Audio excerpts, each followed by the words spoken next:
Thank you. Next. My name is Laura Romney. I'm from Layton, Utah, and I am a 9-year Kratom consumer. I have a severe facial nerve disease called trigeminal neuralgia, where I went through a myriad of things to try to solve this and just get my life back. And I finally found that in Kratom 9 years ago. So I'm a success story. I have incredible help. I'm able to participate in life. I am able to take care of my family and my kids, all because of this. The greatest thing about it is it makes me feel more normal and not altered in any way. Today, I feel like my life is on trial, because if this were to ban, I literally will not be able to get out of bed. I spent 6 years rocking in bed in severe pain, and to see that this could be taken away from me is just devastating. There are ways. CRACPA is the way to go, and there is regulation. I wholeheartedly support banning 7-OH. It is very, very dangerous. But please do not abandon pain patients again when they've been taken, all their options have been taken away, like pain medicine. Thank you. Thank you for coming. My name is Walter Plum. I'm the president of Drug Safe Utah. And I purchased a bunch of products from stores to show you what's going on. This particular product, the Kratom Company, what it advertises on the back: energy, relief, focus, mood, and quality. This particular product, I guess this isn't Hey, kid. Walt, put that microphone up a little bit. I don't know if they're going to be catching you on. Yeah. I'm gonna sit down as soon as I put this down. This is what's sold. This is for kid approval, kid attraction. I'd like to just say briefly, my own daughter had cardiovascular problems. She ended up having a stroke. She was on regular Kratom, not 7-OH. And I'm here usually to speak on, and I'm here today to speak on the teen perspective. Developing brains of adolescents are more susceptible to addiction. Let's not have this in our state. Thank you for coming. Next. Hi, my name is Michael White. I was hit by a car in 2013 and developed a complex chronic bone infection, which I currently am still going through treatment 12 years later. I've been taking Kratom, leaf Kratom, for about 10 years now as a supplement to my pain control regimen, and in addition to other things like vitamin C and zinc. And I firmly believe that Kratom does not fit the classification for Schedule I substance. It's just the science shows that there are risks to it, but it is simply not dangerous enough to be Schedule I. It's possible it could fit into Schedule 2 through 5 somewhere. That's complicated by the fact that it is an herbal supplement, of course. But I just wanted to speak out that criminalizing hurts businesses and citizens. We currently have a functional Kratom Protection, Consumer Protection Act. I believe that should be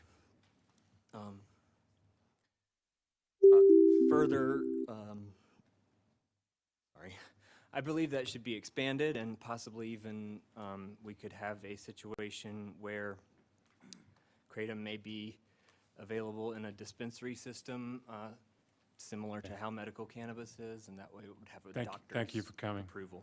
Yeah. Thank Next. Senators, my name is Amy Cooper, and I'm here as a mother.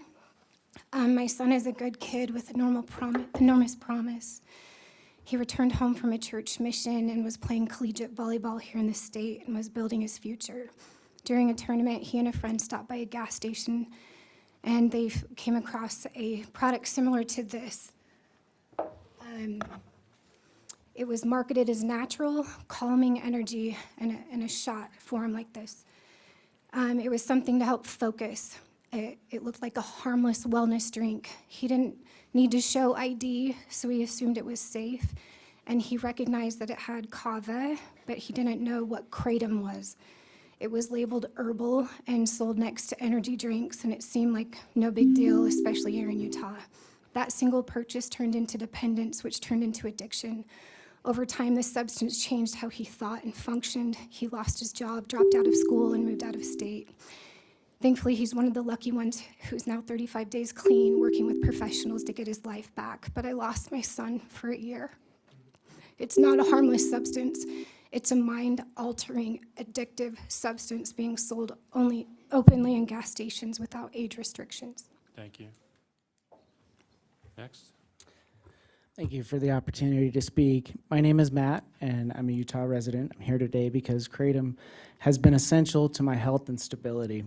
I'm concerned about the unintended consequences of Senate Bill 45. I want to be upfront that I am a recovering addict.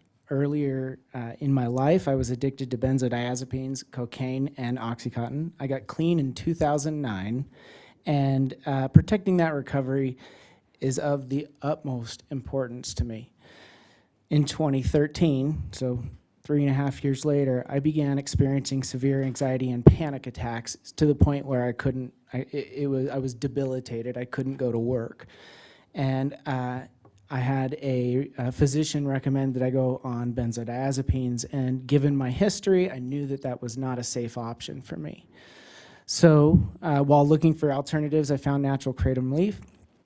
It gave me the ability to function in life again.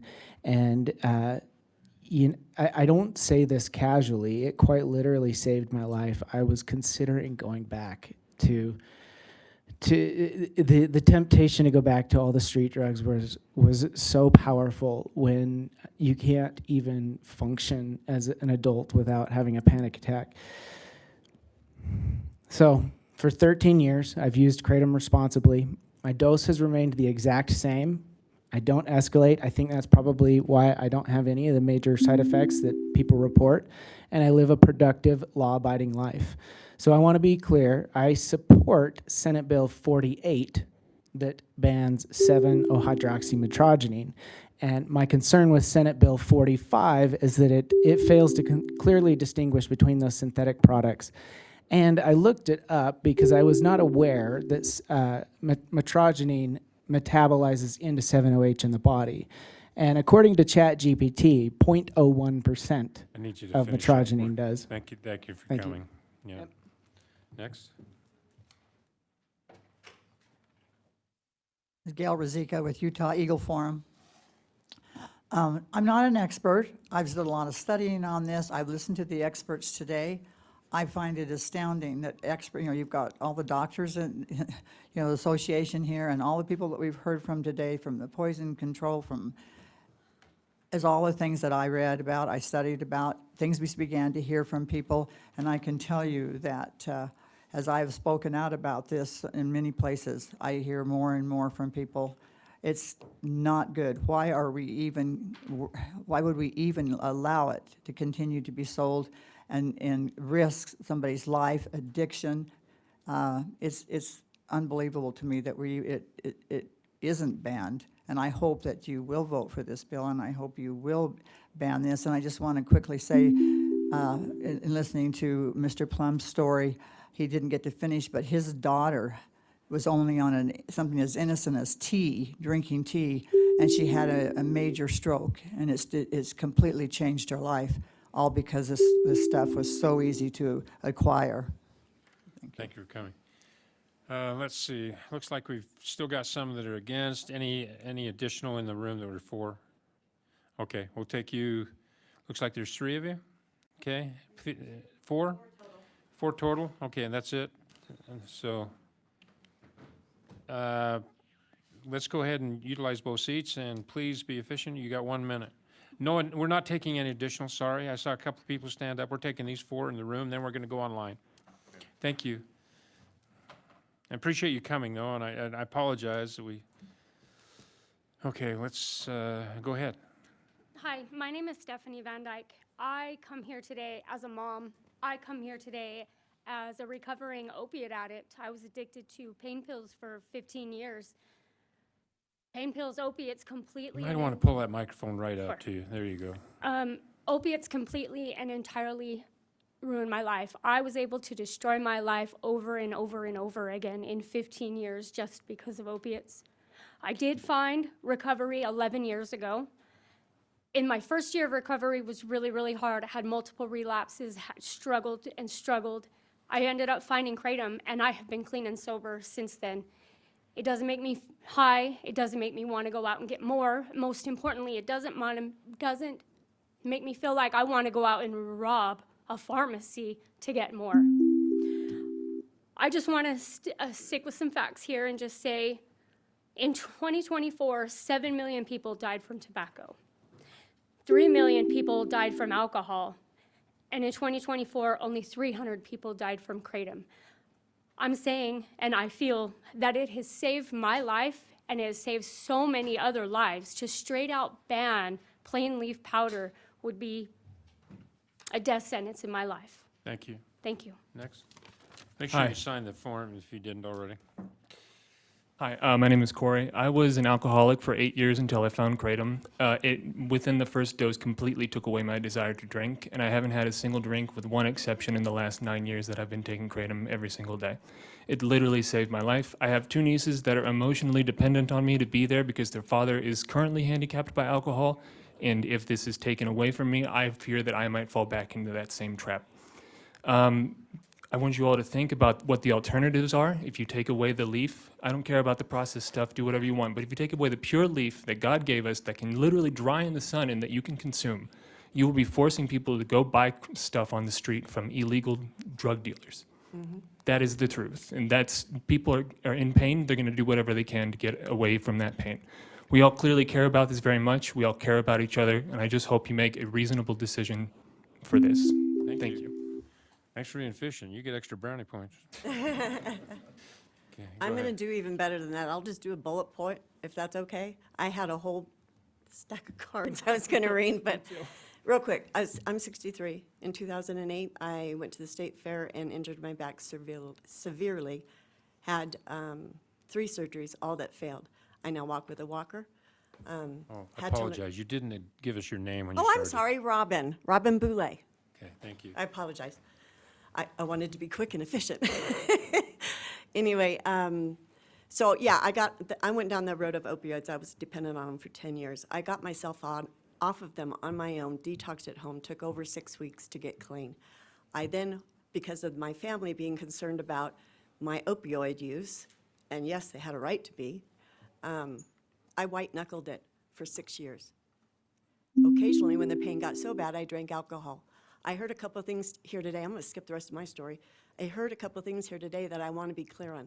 708 and pure leaf kratom are 2 different things. Remember that. And don't just hear that, if you take pure leaf kratom, it's going to turn into 708, and then reference a YouTube video. Ridiculous. Go to the I think AKA. Dr. Forsyth was referencing a YouTube video. Go to the AKA, the American Kratom Association. Go to the science. That's what they're there. The doctors and the scientists behind Kratom. It's different than 708. Thanks. Thank you. Next. Hi, my name is Elizabeth Ahlstrom, and I have lived a life with chronic pain. The only reason that I am here to be able to have a voice for myself is because I found Kratom 8 years ago. I have a non-diagnosis, which is fibromyalgia. Every single muscle in my body hurts all the time. And when you live with chronic pain, there's nothing to stop that signal, and it just gets worse and worse and worse. And people who don't live with it don't understand what that's like. I spent 20 months begging God every night to let me die because the pain was just unbearable. And then I found Kratom, and it has completely given me my life back. I was able to get off welfare. I work full-time. I support myself. Because of my life of chronic illness, I'm single, support myself. I was able to buy a house with it. I was able to hike Mount Kilimanjaro last year, and without it, I can't even get out of bed. So plain leaf, and also as like a money burden, $20 a month is how much it costs for me to live. Thank you so much for coming. Go ahead. I'm Margene Bergener. My story's a little different because I had 2 knee surgeries and I had a stroke in between those 2 knee surgeries. And I have to take statin my whole life. They will never take me off of it. If all of you know, statin is legal. I have to take it. I can't go off of it. Statin messes with my muscles. I wake up every morning, I can hardly walk. It takes everything in my power to walk, and when I go and take it, within 15 minutes, my body can walk, I can function in life, and I am grateful for it. And that's all I need to have to say. As your pharmacist, I'd recommend you take CoQ10 and fish oil.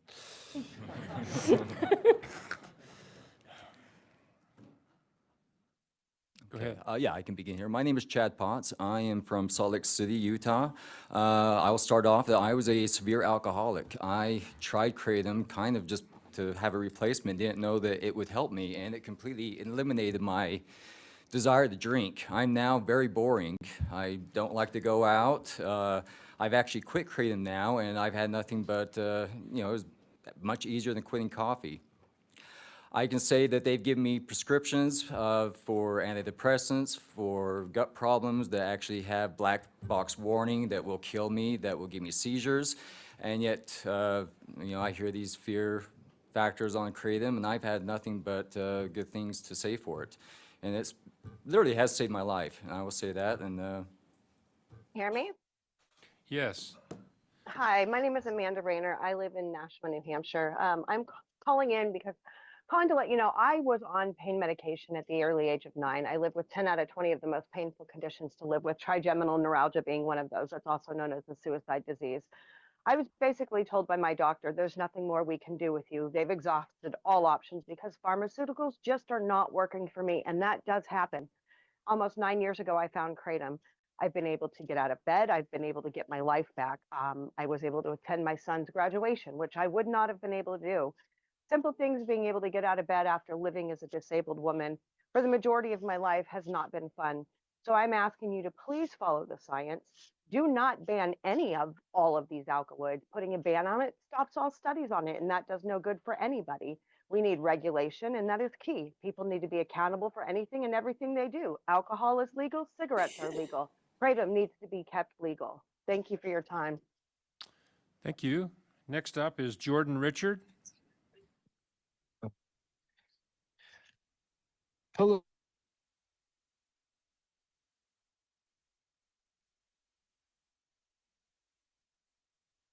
Jordan, are you there?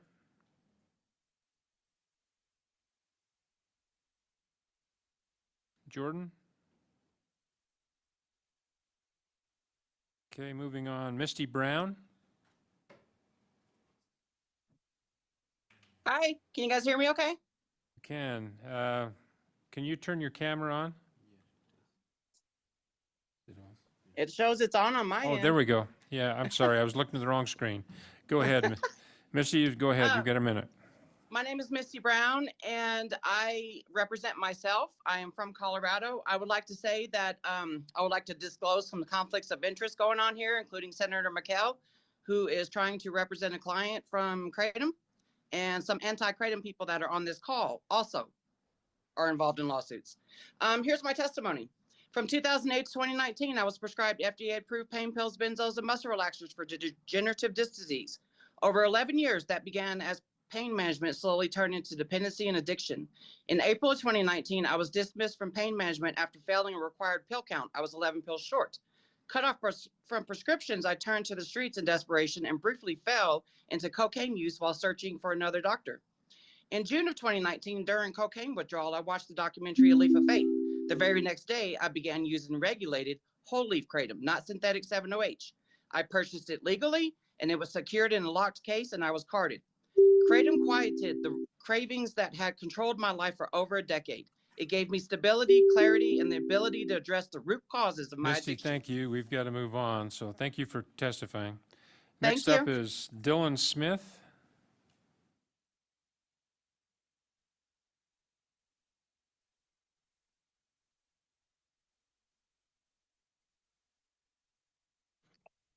Hello? Can you guys see me? Yes, go ahead. Time is yours. Okay. All right, awesome. Sorry, just give me 1 second. Okay. Good evening. My name is Dylan. I'm a father, a chronic illness sufferer, and an advocate for natural health. Where do you live, Before Dylan? this, what'd you say? Where do you? I live in Kingston, New Hampshire. Okay. Before discovering whole leaf kratom, I lived with severe physical and psychiatric disabilities. In 2018, I was diagnosed with neuroborreliosis, an infection from the bacteria that causes Lyme disease that affects the brain and nervous system. For over a decade, I suffered chronic pain, fatigue, anxiety, depression, insomnia, and digestive distress. I was hospitalized for over a month, placed on disability, and unable to work for many years. I'm also in long-term recovery from alcohol and prescription.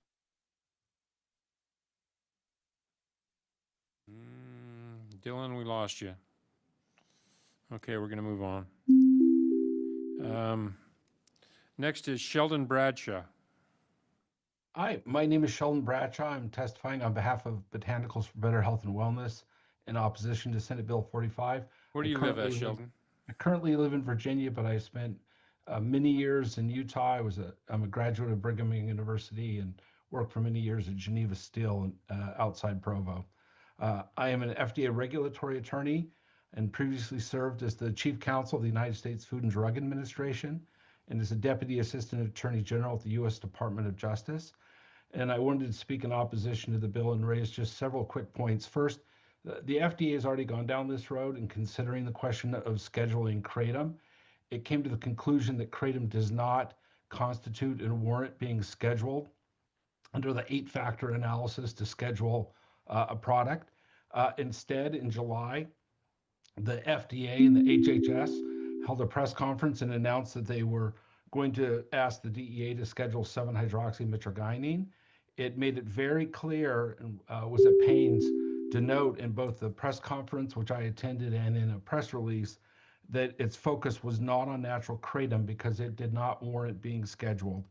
And in addition, every time the FDA commissioner has talked on the subject, he specifically reminds people that products containing 7-OH bear no resemblance to the botanical kratom that people have consumed for centuries. Sheldon, I apologize, but we're limited on time, so I appreciate it. So you're for or against the bill?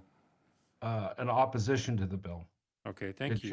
Kratom should not be scheduled. Thank you. Next up is Jennifer Gillis. Hi, yes, my name is Jennifer Gillis. I'm from Tennessee. 20 years ago, I was diagnosed with transverse myelitis and became a lifelong chronic pain patient. After losing access to prescription medications through no fault of my own, I spent years struggling to manage chronic pain until I discovered whole leaf kratom powder. It truly gave me my life back. My story is not unique, and kratom has been a lifeline for so many people like me who just want to live a meaningful life. It provides pain relief without the mental impairment associated with traditional opioids. Comparing kratom to opioids ignores both the science and the real experiences of responsible consumers. Please don't take away a tool that gives people like me a chance to live a better life.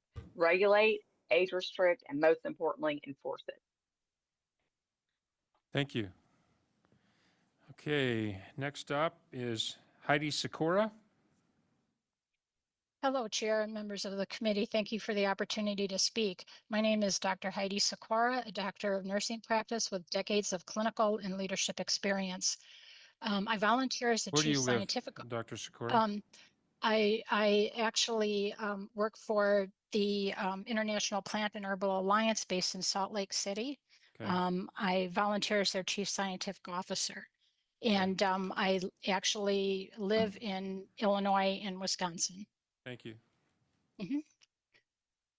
I have no financial ties to Kratom. My goal is simply to support informed, practical public health decisions. Safety concerns are understandable, but the risk, as already mentioned, is adulterated and unregulated synthetic products.